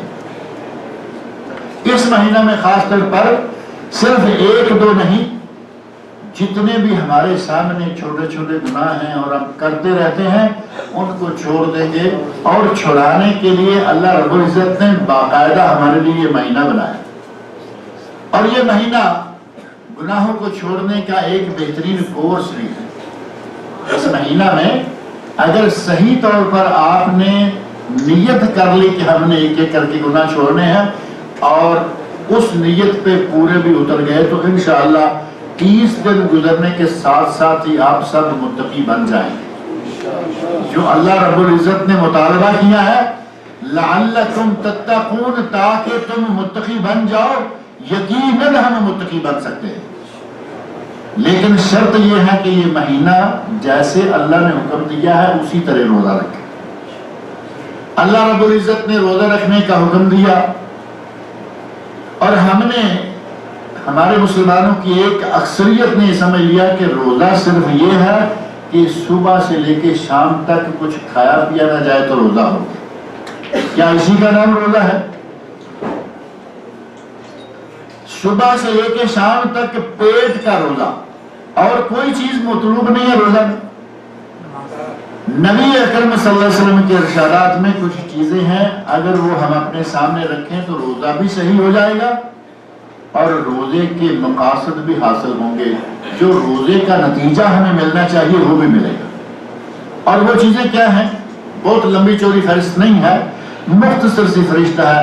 صحیح بخاری شریف میں حدیث موجود ہے، نبی اکرم صلی اللہ علیہ وسلم نے ارشاد فرمایا ہے، من لم یدع قول الزور والعمل به فلیس للہ حاجہ ان یدع طعامہ وشرابہ. جو آدمی جھوٹ بولنا نہیں چھوڑتا اور جھوٹ پر عمل کرنا نہیں چھوڑتا، فلیس للہ حاجہ، اللہ کو کوئی حاجت نہیں، ان یدع طعامہ وشرابہ، کہ وہ کھانا اور پینا چھوڑ دے. اس حدیث کا مفہوم کیا ہے؟ کہ اگر آپ نے کھانا پینا چھوڑا ہوا ہے، صبح سے لے کے شام تک کچھ کھایا پیا نہیں لیکن جھوٹ نہیں چھوڑا، آپ کا کوئی روزہ نہیں. فلیس للہ حاجہ، اللہ کو کوئی ضرورت نہیں ہے کہ کھانا پینا چھوڑ کے بیٹھو. اگر کھانا پینا چھوڑنے کا رزلٹ چاہیے تو ساتھ ہی جھوٹ بولنا بھی چھوڑنا. اور جھوٹ کتنی بڑی بلا ہے، نبی اکرم صلی اللہ علیہ وسلم نے بار بار اس سے منع کیا، قرآن کریم نے منع کیا. اور نبی صلی اللہ علیہ وسلم ارشاد فرماتے ہیں کہ بندہ جھوٹ بولتا ہے، بولتے چلا جاتا ہے، حتی یکتب من الکاذبین، یہاں تک کہ اس کا شمار جھوٹوں میں کر دیا جاتا ہے. ایک مسلمان ہو کر جھوٹوں میں شمار ہو، مسلمان کی شان کے خلاف. نبی صلی اللہ علیہ وسلم سے پوچھا گیا، یا رسول اللہ کیا مومن بخیل ہو سکتا ہے؟ تو آپ نے فرمایا بخیل ہو سکتا ہے، یعنی گھر میں پیسہ ہے، اپنے آپ پر خرچ نہیں کرتا، بیوی پر خرچ نہیں کرتا، بچوں پر خرچ نہیں کرتا، ایک ہی دل میں لگی ہوئی ہے کہ جمع کر لو جمع کر لو. کئی ایسے بیچارے بد نصیب ہوتے ہیں، ساری عمر کماتے رہتے ہیں، خود استعمال کرنے کا موقع نہیں، بعد میں بچے مزے کرتے رہتے ہیں. یہ بخیل ہے یا نہیں؟ فرمایا کہ بخیل، مومن بخیل ہو سکتا ہے، مومن میں یہ کمزوری ہو سکتی ہے. صحابی نے کہا یا رسول اللہ کیا مومن کنجوس اور بخیل ہو سکتا ہے؟ اور دوسرا پوچھا کہ کیا مومن بزدل ہو سکتا ہے؟ فرمایا مومن بزدل بھی ہو سکتا ہے. مومن بزدل ہو سکتا ہے، اور آج کل تو مومن بہت زیادہ ہی بزدل ہو گئے. بات سمجھ سکتے ہیں یا نہیں؟ آپ یقیناً سمجھ سکتے ہیں. آج مومن بہت بزدل ہو گئے. وہ یہودی جو انگلیوں پر گنے جا سکتے ہیں، آج مسلمانوں کا ناک میں دم کیا ہوا ہے. یہ مسلمانوں کے بزدل ہونے کا نتیجہ ہے. کبھی ہم 313 تھے اور پورے عالم کفر پر بھاری تھے. آج مسلمانوں کی تعداد معلوم ہے کتنی ہے دنیا میں؟ آج کے موجودہ سروے نے یہ بتایا ہے کہ دنیا میں اس وقت 6 ارب انسان ہیں، کافر، مسلم، ہندو، سکھ، عیسائی، یہودی، 6 ارب. ان میں سے 1.6 صرف مسلمان ہیں. آپ اندازہ کریں، پوری دنیا کے 6 ارب میں سے 1.5 ارب سے زیادہ صرف مسلمان ہیں. 1/4 سے زیادہ ہوئے یا نہیں؟ 25% سے زیادہ صرف مسلمان ہیں. اتنی بڑی تعداد. دوسرے اب بٹ جائیں گے، کوئی عیسائی ہے، کوئی یہودی ہے، کوئی بدھسٹ ہے، کوئی فلاں ہے. 1.5 ارب سے زیادہ صرف مسلمان. مسلمانوں کے پاس دولت کی کوئی کمی نہیں، مسلمانوں کے پاس افرادی قوت کی کوئی کمی نہیں. کمی کس چیز کی ہے؟ ایمان کی کمی ہے، جرأت کی کمی ہے، بزدلی آ چکی ہے. نتیجہ یہ ہے کہ جگہ جگہ پر مسلمان ذلیل ہو رہے ہیں. نبی صلی اللہ علیہ وسلم نے فرمایا کہ مومن بزدل بھی ہو سکتا ہے. صحابی نے تیسرا سوال کر دیا، یا رسول اللہ کیا مومن جھوٹا ہو سکتا ہے؟ تو فرمایا مومن جھوٹا نہیں ہو سکتا، مومن جھوٹا نہیں ہو سکتا. اور ہم روزہ بھی رکھیں اور سارا دن جھوٹ بولتے رہیں، پھر روزہ کیا ہوگا؟ نبی صلی اللہ علیہ وسلم نے فرمایا کہ اس کے بھوکا پیاسا مرنے کی ہمیں کوئی ضرورت نہیں، اللہ فرما رہا ہے اس انسان کے بھوکا پیاسا مرنے کی کوئی ضرورت نہیں ہے، اس کا کوئی روزہ نہیں۔ اور پھر تعجب والی بات یہ ہے، ہم وہ ساری چیزیں چھوڑ دیتے ہیں روزے کی حالت میں جو کہ اصلاً حلال ہے۔ پانی حلال ہے، پاک ہے یا نہیں؟ حلال ہے۔ شربت جوس حلال ہے، بریانی حلال ہے، حلوہ کہیں تو اچھا ہے، ذرا ہمارا کھاتا بھی سیدھا ہو جائے گا۔ حلوہ حلال ہے یا نہیں؟ سب کے لیے حلال ہے، بدنام تو صرف مولوی کیے گئے ہیں، سارے کھاتے ہیں۔ حلوہ حلال ہے، سموسے پکوڑے حلال ہیں، سارے دن کا روزہ رکھا ہوا ہے، اب عصر کے وقت جا کے گھر میں پکوڑے سموسے تیار ہونا شروع ہوتے ہیں، بیچلر بھی کرتے ہیں، فیملیئر بھی کرتے ہیں، اس وقت کتنا مزہ آ رہا ہوتا ہے کہ روزہ نہ ہوتا تو کھاتے ہے یا نہیں؟ لیکن چھوڑے ہوئے پکوڑے نہیں کھاتا، سموسے نہیں کھاتا، جوس نہیں پیتا، بریانی پکنے تیار ہے نہیں کھاتا، یہ ساری چیزیں حلال ہیں چھوڑے ہوئے، اور جو ہمیشہ کے لیے حرام ہے وہ نہیں چھوڑ رہا۔ جھوٹ ہمیشہ کے لیے حرام، دن کو حرام، رات کو حرام، رمضان میں حرام، شوال میں حرام، سارا سال اور ساری عمر حرام ہے، وہ نہیں چھوڑ رہا۔ نبی صلی اللہ علیہ وسلم فرماتے ہیں کہ اس کے بھوکا پیاسا مرنے کی کوئی ضرورت نہیں ہے۔ معنی یہ ہوا کہ اگر روزہ رکھنا ہے تو جھوٹ چھوڑنا ہوگا، اور اگر دن کے وقت 14 گھنٹے جھوٹ چھوڑ کے آدمی کا گزارا ہو جائے، جبکہ لوگوں میں اٹھتے بیٹھتے چلتے پھرتے، رات کو بھی گزارا ہو سکتا ہے یا نہیں؟ رات کا تو زیادہ حصہ سو کے گزر جائے گا، تھوڑا بہت جو باقی ہے ہمت کر کے اس کو بھی چھوڑ دیں، نکال دیں۔ اور اگر 30 دن اس طرح آپانی گزار لیے تو یقیناً جھوٹ کی عادت چھوٹ جائے گی، اور جھوٹ کی عادت چھوٹ جائے تو نبی اکرم صلی اللہ علیہ وسلم فرمایا سارے گناہ چھوٹ جاتے ہیں۔ ایسے واقعات صحابہ کرام کے موجود ہیں کہ صرف یہ وعدہ لیا کہ یہ وعدہ کرو میں جھوٹ نہیں بولوں، ایک ایک کر کے سارے گناہ چھوٹ گئے۔ اور ایک حدیث میں نبی اکرم صلی اللہ علیہ وسلم ارشاد فرماتے ہیں صرف یہ نہیں کہ جھوٹ سے، اذا کان یوم صوم احدکم، اگر تم میں سے کسی نے روزہ رکھا ہوا ہو، فلا یرفث، تو وہ کوئی شہوانی بات نہ کرے۔ اب شہوانی بات کیا ہے؟ اپنی بیوی ہے، اس کی اپنی بیوی ہے، اس کے ساتھ ہنسی مذاق کرنا، خوش گپیاں کرنا روزے کی حالت میں منع ہے۔ اور اگر اپنی حلال بیوی سے یہ منع ہے تو کیا غیر سے جائز ہوگا؟ بالاولیٰ حرام۔ فلا یرفث ولا یسخب، اور نہ ہی شور مچائے۔ ہمارے عصر کا وقت ہو جائے روزے کی حالت میں تو آہستہ آہستہ آدمی گلے پڑنا شروع ہو جاتے ہیں ایک دوسرے کے، پتہ چل جاتا ہے کہ حاجی صاحب نے روزہ رکھا ہوا ہے۔ عصر کے بعد یا عصر تک جاتے جاتے ہم گرم ہونا شروع ہو جاتے ہیں، چیخنا، دوسروں پہ چلانا۔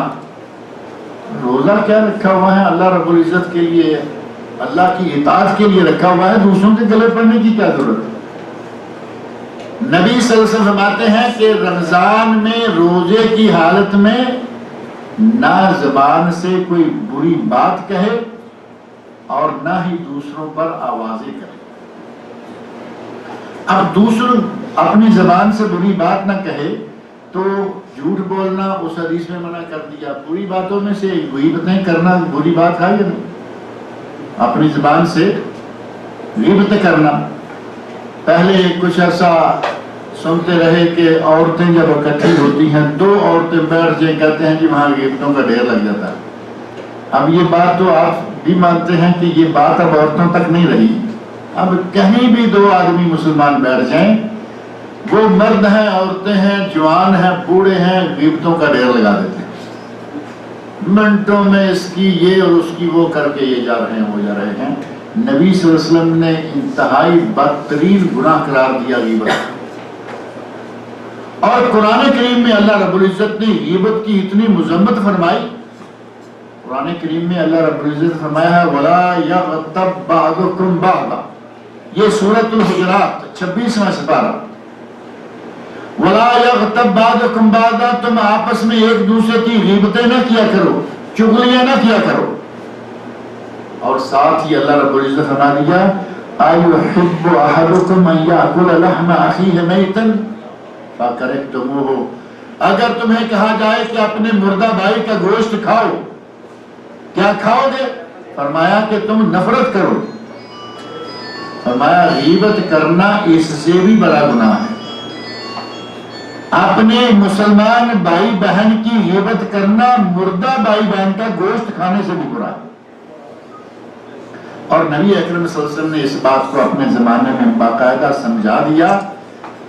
صحابہ کرام کے زمانے میں گناہ ہوتا تھا، گناہ صحابہ کے زمانے میں بھی ہوتا تھا. آج تو گناہ کے بازار کھلے ہوئے ہیں.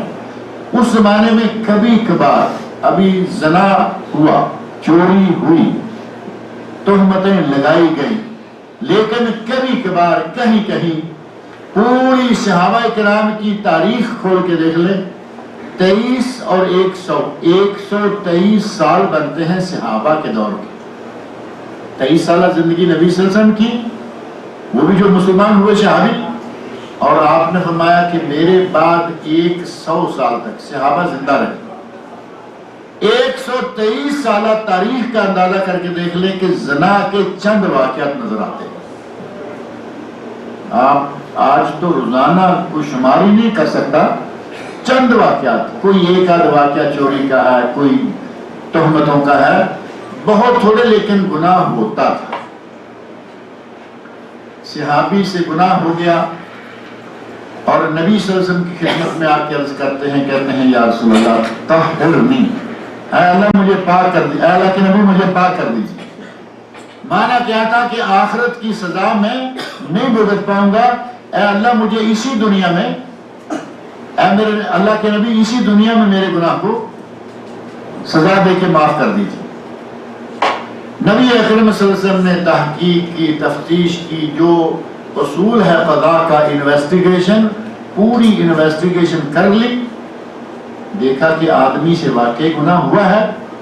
بالآخر کہا کہ اس کو رجم کر دیں.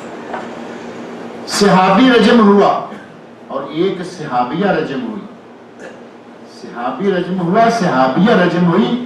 اور صحابیہ، ہمارے گناہ ہو تو ہم چھپاتے پھرتے ہیں، صحابیہ سے گناہ ہو گیا، پریشان ہو گئے، یا رسول اللہ مجھے پاک کر دیجئے. پوچھا کیا ہوا؟ کہا کہ گناہ ہو گیا. کہا کہیں ایسے نہ ہو کہ کچھ غلطی معمولی ہو، تم اس کو بڑا سمجھ رہی ہو. کہا نہیں یا رسول اللہ میں اس گناہ سے پریگننٹ بھی ہوں، حاملہ بھی ہوں. تحقیق کرنے کے بعد فرمایا جاؤ، جب بچے کو جنم دے لو گی تو پھر آنا. بچے کو جنم دیا اور سکون نہیں ہے کہ مجھ سے گناہ ہو گیا ہے، مجھے دنیا میں اس کی سزا مل جائے، کہیں ایسا نہ ہو کہ آخرت میں مجھے اس کی سزا بھگتنا پڑے. بچے کو گود میں لیا، نبی صلی اللہ علیہ وسلم کی خدمت میں حاضر ہو گئے، یا رسول اللہ مجھے پاک کر دیجیے. فرمایا جاؤ جا کے بچے کو دودھ پلاؤ، جب یہ کھانا شروع کرے گا تو پھر آؤ. واپس گئی، بچے کو دودھ پلانا شروع کیا اور عام بچے کی عادت سے پہلے اس کو کھانا سکھایا. ایک ہی طلب ہے کہ مجھے اللہ میرے گناہ سے پاک کر دے. بچے کے ہاتھ میں ٹکڑا دیا، لیکن نبی صلی اللہ علیہ وسلم کی خدمت میں حاضر ہو گئی، یا رسول اللہ بچہ کھانا کھا رہا ہے.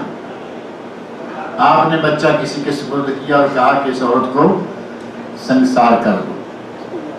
نبی اکرم صلی اللہ علیہ وسلم کے حکم سے یہ 2 آدمی سنگسار کیے گئے، ایک مرد، ایک یہ غامدیہ عورت ہیں، اور مرد ہیں حضرت ماعز بن مالک اسلمی رضی اللہ تعالیٰ عنہ. عورت کو پتھر مارا گیا، لڑکا، پتھر کے لڑکنے سے چھینٹا اڑا اور کسی کے جا کے پڑا. حضرت ماعز بن مالک اسلمی رضی اللہ عنہ ان کے اس واقع رجم پر چھینٹا اڑا، پڑا.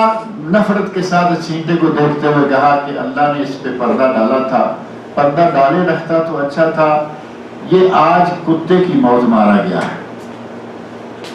غیبت ہے یا نہیں؟ آدمی مر چکا ہے، وہ سنسار کیا گیا ایک گناہ کی سزا میں، اور اللہ رب العزت نے اس سزا کے بعد اس کا کیا حال کیا، کس طرح اس کو پاک کیا، نبی اکرم صلی اللہ علیہ وسلم کی زبان مبارک میں موجود ہے کہ اگر اس کی توبہ جو سنساری کی سزا کے بعد اللہ رب العزت نے اس کی توبہ کو شرف بخشا ہے، اگر اس کی توبہ کو مدینہ کے سارے گناہگاروں پر تقسیم کیا جائے اللہ سب کو معاف کر دے۔ اس انداز کی اس نے توبہ کی ہے، اور تم اس کی غیبت کر رہے ہو کہ اگر یہ اپنے آپ کو محفوظ کر لیتا تو آج کتے کی موت نہ مارا جاتا۔ نبی اکرم صلی اللہ علیہ وسلم کو یہ بات پہنچی، یہ سفر میں جا رہے ہیں، آپ نے بات سن لی لیکن خاموش ہیں۔ تھوڑا آگے گئے، راستے میں ایک گدھا مرا ہوا پڑا تھا، گدھا مرا ہوا ہے اور تھوڑا دیر ہو گئی اس کو مرے، وہ پھولا ہوا ہے۔ کبھی دیکھی ہوگی لاش آپ نے، جانور مر کے اگر اس کو کوئی چھیڑنے والا نہیں ہے تو پھول جاتا ہے، پھولا ہوا ہے، ٹانگیں اوپر کو اٹھی ہوئی۔ آپ نے فرمایا کہ فلاں 2 آدمیوں کو بلایا جائے۔ ان آدمیوں کو بلایا گیا، آپ نے فرمایا کہ اس گدھے کی مردار کی لاش کھاؤ۔ کہتے ہیں یا رسول اللہ یہ آپ کیا کہہ رہے ہیں؟ کہا تم نے جو فعل کیا ہے وہ اس سے بھی بہترین فعل ہے۔ تم نے اپنے اس مسلمان کی غیبت کی ہے جس کی اللہ نے توبہ قبول کر رکھی ہے، اس کی غیبت کرنا اس سے بھی بہترین گناہ ہے۔ اور ہم روزہ رکھیں اور غیبتیں کریں، روزہ رکھیں گالیاں دیں، روزہ رکھیں جھوٹ بولیں، اور پھر ہمیں یہ بھی فخر ہو کہ ہم روزہ رکھے ہوئے ہیں، کیا اسی کا نام روزہ ہوگا؟ غیبت کرنے والے کو اللہ رب العزت نے اس دنیا سے ہی سزا شروع کر دی ہے، اور اس کا ثبوت نبی صلی اللہ علیہ وسلم کی وہ حدیث ہے۔ آپ ارشاد فرماتے ہیں، آپ صحابہ کرام کے ساتھ جا رہے ہیں، راستے میں ایک جگہ سواری گزری اور آپ کی سواری کا جانور بدکا۔ نبی اکرم صلی اللہ علیہ وسلم نے ارشاد فرمایا کہ ان قبروں والوں کو عذاب دیا جا رہا ہے، انہما لا يعذبان وما يعذبان فی کبیر ولکنہ کبیر۔ کوئی بہت بڑے گناہ میں ان کو عذاب نہیں دیا جا رہا، لیکن در حقیقت وہ گناہ بڑے ہی ہیں، بظاہر بڑے نہیں لیکن در حقیقت بڑے۔ اور وہ گناہ کیا ذکر کیے نبی صلی اللہ علیہ وسلم نے؟ اما احدہما فکان یمشی بالنمیمہ، ان میں سے ایک چلتے پھرتے غیبتیں کیا کرتا تھا، چغلیاں کیا کرتا تھا، لگائی بجائی، ادھر کی باتیں ادھر، ادھر کی باتیں ادھر، شر اور فتنہ پھیلاتا تھا۔ اور دوسرا وَأَمَّا الْآخِرُ فَكَانَ لَا يَسْتَنزِهُ مِنَ الْبَوْلِ، وہ پیشاب کے چھینٹوں سے نہیں بچتا تھا۔ ان 2 آدمیوں کی قبروں میں ان کے عذاب ہونے کا نبی صلی اللہ علیہ وسلم نے دنیا میں ہوتے ہوئے خبر دی، فرمایا کہ ان کو عذاب ہو رہا ہے۔ غیبت اتنا بڑا گناہ، جھوٹ بولنا اتنا بڑا گناہ، اور رمضان میں بھی یہ سلسلہ جاری رہے تو پھر روزہ تو نہ ہوگا، کیا خیال ہے؟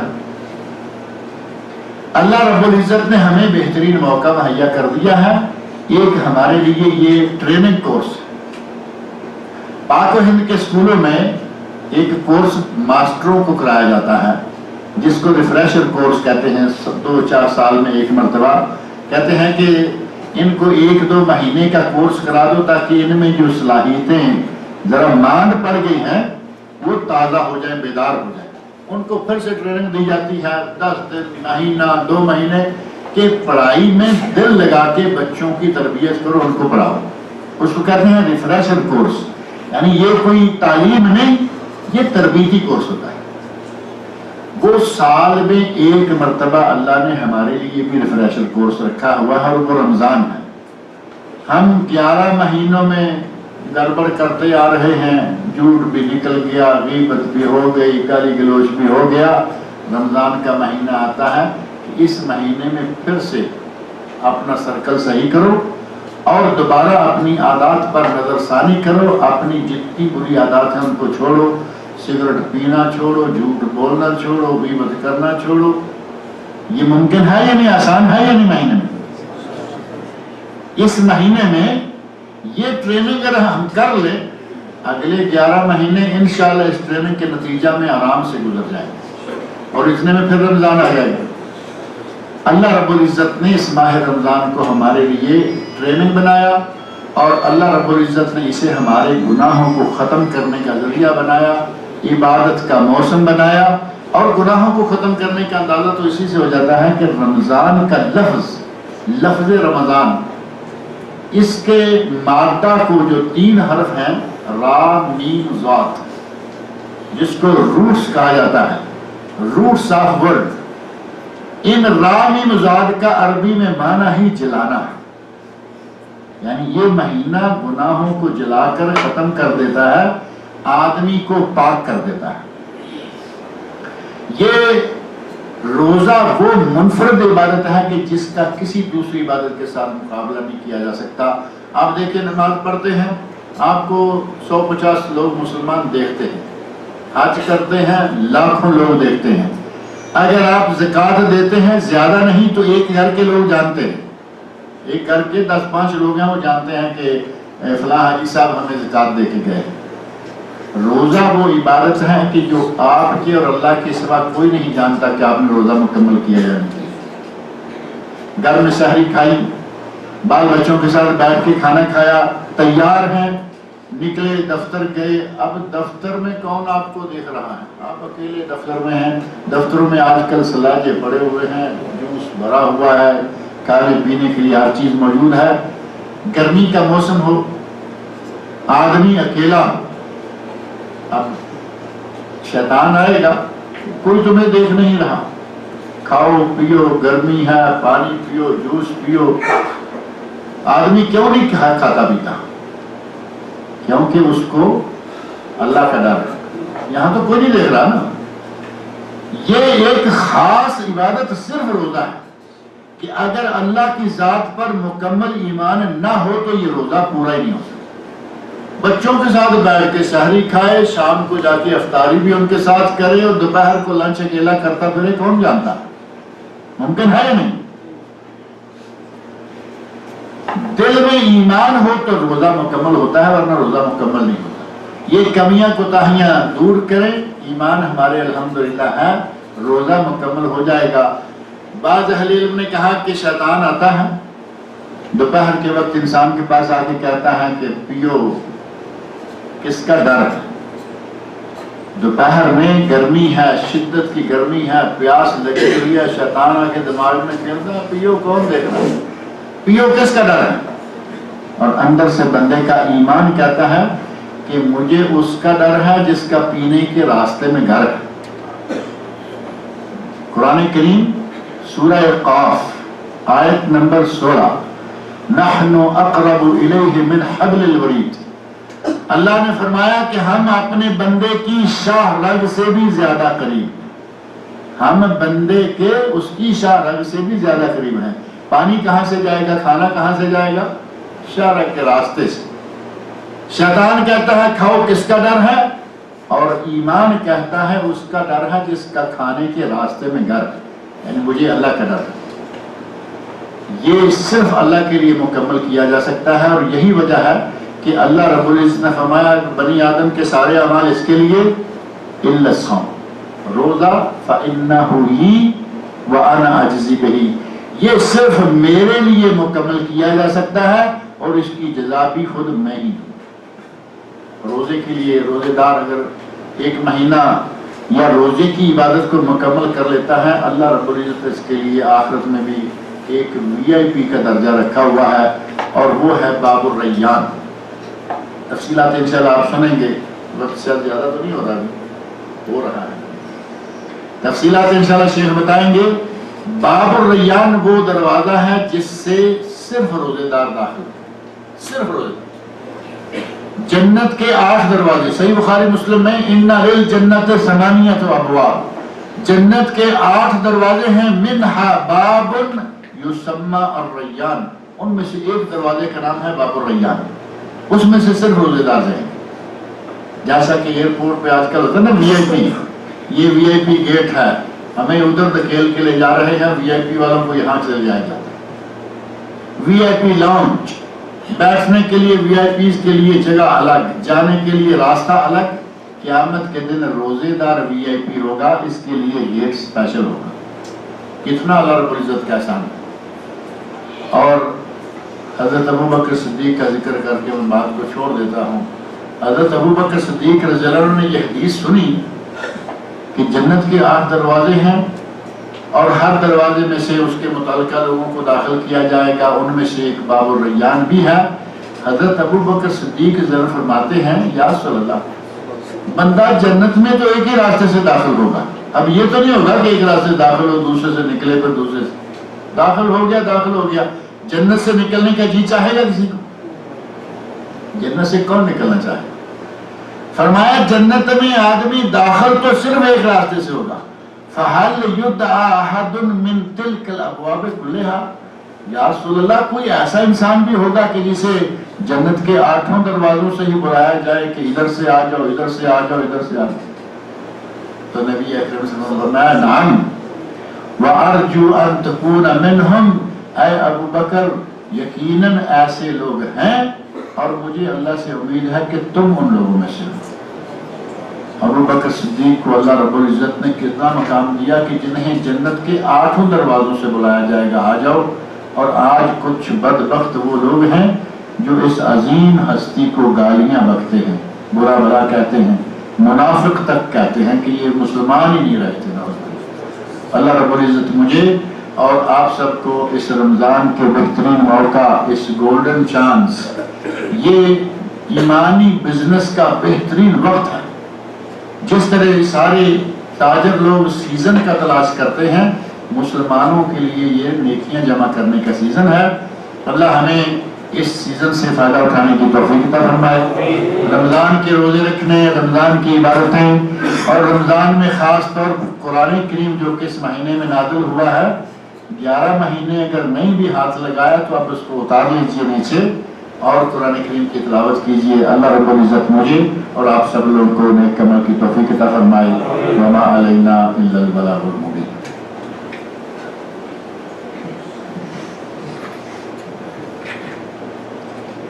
اللہ شیخ کو جزائے خیر دے.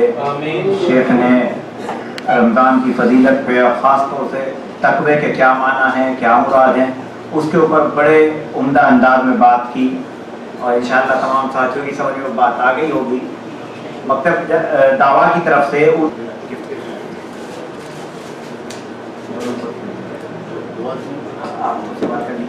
اب میں شیخ سے گزارش کرتا ہوں کہ شیخ 2 سوال کریں. کوئی آپ لوگوں میں جنہیں جواب بتاؤں وہ ہاتھ اٹھائیں تو شیخ پوچھیں گے، اور جو جواب دیں گے تو انشاءاللہ انہیں یہ دے دیے جائیں گے. بسم اللہ والصلاۃ والسلام علی رسول اللہ. درس میں نے ذکر کیا ہے کہ جنت کے کتنے دروازے ہیں. نہیں ہاتھ اٹھانا ہے، جواب نہیں دینا. یہ تو میں بھی کہہ چکا تھا پہلے، لیکن پھر آپ نے زیادتی کر دی ہے نا.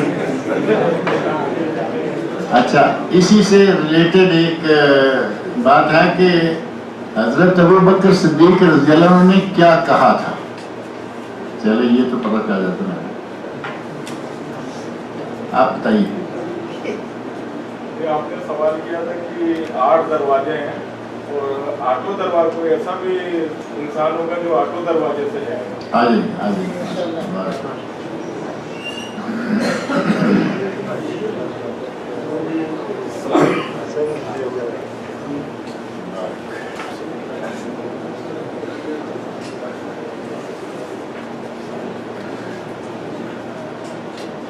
قرآن کریم کی آیت میں نے بالکل درس کے آغاز میں پڑھی تھی. کوئی بتا سکتا ہے کہ وہ آیت سورۃ البقرہ کے کس نمبر پر آتی ہے؟ آیت کا نمبر کیا ہے؟ ہم نے 2-1 مرتبہ نمبر بھی ذکر کیا لیکن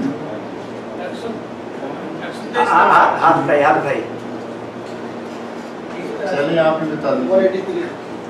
183. صحیح.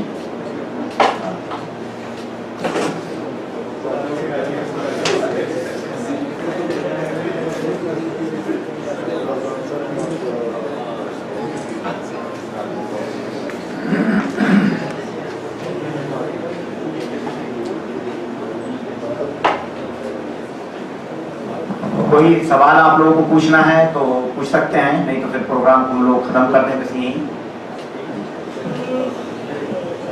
ریان سے جو آدمی جائے گا وہ سوموار ہوگا. یہ سوم صرف رمضان کا سوم ہے یا دوسرے مہینوں میں بھی سوم رکھتے ہیں؟ بسم اللہ والصلاۃ والسلام علی رسول اللہ. سوال آپ نے سن لیا ہے. باب الریان جو ہے وہ روزے داروں کا دروازہ ہے، اور روزے رمضان المبارک کا مہینہ ایک روزے ہیں، اور روزے پورے سال میں مسلسل جاری رہتے ہیں. پورے سال میں ہر ہفتے میں 2 روزے، پیر اور جمعرات کا روزہ. ہر مہینے میں 3 روزے ایام 20 کے، 13، 14 اور 15 کے روزے، اور ماہ محرم کی 9، 10 کا روزہ، ماہ ذوالحج کا روزہ، ماہ ذوالحج کی 9 تاریخ یوم عرفہ کا روزہ، اور صوم داؤدی جو آدمی ایک دن روزہ ایک دن چھٹی، ایک دن روزہ ایک دن چھٹی، سال بھر میں روزے ہیں. لیکن اصل مراد یہاں ہے جو رمضان المبارک کا روزہ رکھتا ہے، اور جو رمضان کے روزے پابندی سے رکھتا ہے یقیناً وہ باقی روزے بھی موقع بہ موقع رکھتا رہتا ہے. روزے داروں کے لیے اللہ رب العزت نے اس دروازے کو خاص کیا ہے. جن لوگوں کو سوال کرنا ہے وہ ہاتھ اٹھاتے ہیں اپنا. لکھ کے بھی دے سکتے ہیں. ہاں لکھ کے بھی دے سکتے ہیں یا ہاتھ اٹھائیں، دونوں طریقے سے.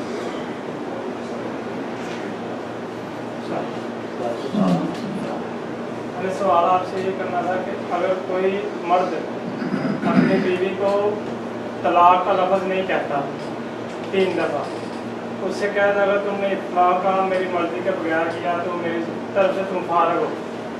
طلاق نہیں کہتا تو فارغ کہنے سے اگر مطلب یہ معاملہ ہے نیت کا.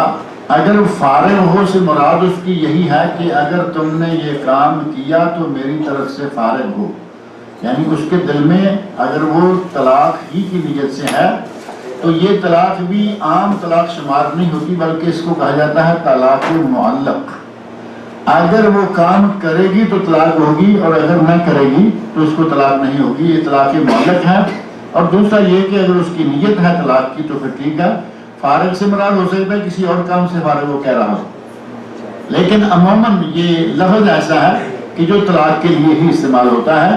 لہذا اگر وہ کوئی پابندی لگاتا ہے اور اس کے ساتھ یہ شرط رکھتا ہے کہ یہ کیا تو فارغ ہو، اس سے مراد طلاق ہی لی جاتی ہے. اور اگر اس عورت نے وہ کام کیا تو واقعی اس کو وہ طلاق ہو جائے گی، لیکن طلاق ہوگی ایک جو کہ رجعی ہے. 3 مہینے کے اندر اندر وہ اس کے ساتھ دوبارہ رجوع بھی کر سکتا ہے.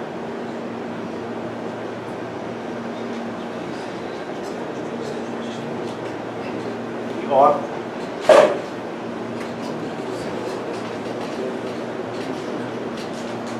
لوگ ماشاءاللہ پڑھے لکھے ہیں، ہم کو سوال پیش نہیں آتا.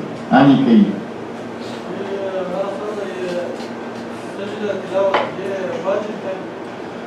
سجدہ تلاوت واجب نہیں ہے. سجدہ تلاوت سنت اور ثواب ہے. اگر واجب ہوتا تو نبی صلی اللہ علیہ وسلم نے کبھی نہ چھوڑا ہوتا، عمر فاروق رضی اللہ عنہ نے کبھی نہ چھوڑا. دونوں سے نبی صلی اللہ علیہ وسلم سے بھی ثابت ہے کہ آپ نے آیت سجدہ پڑھی، سجدہ نہیں کیا، کبھی کرتے کبھی نہ کرتے.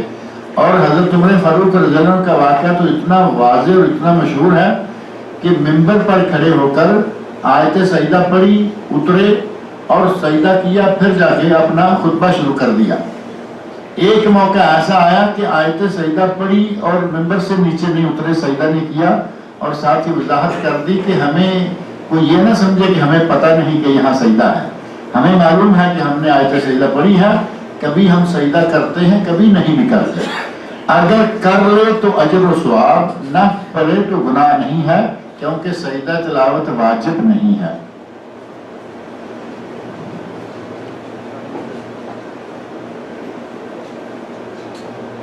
السلام علیکم. محمد عدنان مدثر پاکستان. میرا سوال یہ ہے کہ پاکستان میں تو اپنا ٹائم نماز فجر کا دیکھا جاتا تھا کہ نماز پڑھنے کا ٹائم ہے کہ نہیں ہے، لیکن سعودیہ میں تقریباً 4 ماہ ہو گیا ہے. وہ نماز فجر جب ادا کی جاتی ہے دیکھنے میں عموماً دیکھنے میں نماز فجر کے لیے لوگ آتے ہیں، اللہ اکبر نماز پڑھی چل دی، نماز کا ٹائم ہے ہی نہیں، کوئی پتہ نہیں نماز کا ٹائم ہے یا نہیں ہے، چلتے بڑھتے نماز پڑھ کے. کیا اس کو دیکھنا ضروری ہے کہ نہیں ہے؟